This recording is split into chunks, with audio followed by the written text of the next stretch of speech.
ডিভিসির বিরুদ্ধে না জানিয়ে জল ছাড়ার অভিযোগ তুলেছেন আগেও। বৃহস্পতিবার বন্যা পরিস্থিতি পরিদর্শনে গিয়ে সরাসরি ম্যান মেড তত্ত্ব টেনে আনলেন মুখ্যমন্ত্রী। ফের তোপ দাগলেন কেন্দ্র ও ডিভিসির বিরুদ্ধে।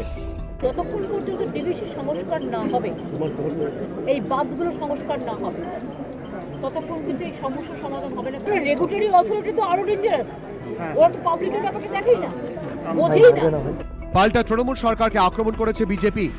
মুখ্যমন্ত্রী ঠিকই বলেছেন, তৃণমূল কংগ্রেসের রাজত্বে পশ্চিমবঙ্গ যে নদীমাতৃক দেশ বলে পরিচিত ছিল, নদীমাতৃক প্রদেশ বলে, তৃণমূলের আমলে সেটা একদম নষ্ট হয়ে গেছে।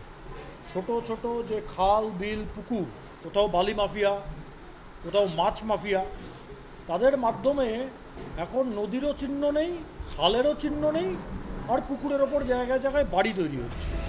ডিভিসি কর্তৃপক্ষের দাবি, ঝাড়খণ্ডের বিভিন্ন জলাধার থেকে জল ছাড়ার পরিমাণ ক্রমাগত বাড়ছিল বলেই তারা জল ছাড়তে বাধ্য হয়েছে।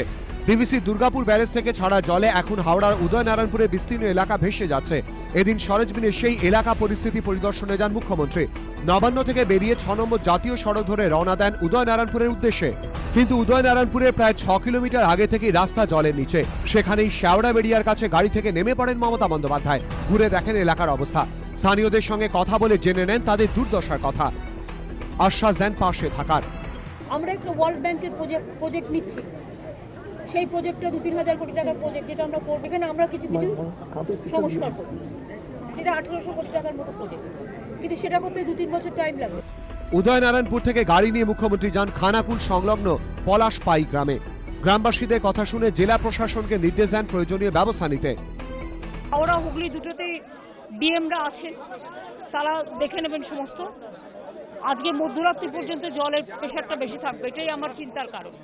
কারণ এটা যদি সত্যি মানুষ যেটা বলছে, ধরুন বর্ষা হলে লোক একটা রেজিস্ট করে বুঝতে পারে, এটা ছাড়া জলে, আর ছাড়া জলে যখন তখন লোক ডুবিয়ে নিয়ে চলে যায়, এইটাই সবচেয়ে বড় চিন্তা। এরপর খানাকুল থেকে গাড়ি ঘুরিয়ে ফের চলে আসেন হাওড়ার জয়পুরে। সেখানে বিডিও অফিসে প্রশাসনিক কর্তাদের নিয়ে বেশ কিছুক্ষণ বৈঠক করেন মুখ্যমন্ত্রী। কোনো মানুষের অসুবিধা না হয়, টাইম টু টাইম সবাইকে দেখে রাখা, এবং যা লাগবে রিলিফের যা প্রয়োজন সেগুলো গভর্নমেন্ট সাধ্যমতো চেষ্টা করবে সমস্তটাই। ডিভিসির তরফে অবশ্য এদিন দাবি করা হয়েছে, বৃহস্পতিবার মাইথন ও পাঞ্চের থেকে জল ছাড়ার পরিমাণ কমানো হয়েছে। শুক্রবার জল ছাড়ার পরিমাণ আরও কমানো হবে, ফলে সমস্যাও কমবে। ময়ূর ঠাকুর চক্রবর্তী, অরিত্রিক ভট্টাচার্য, হিন্দোল দে, এবিপি আনন্দ।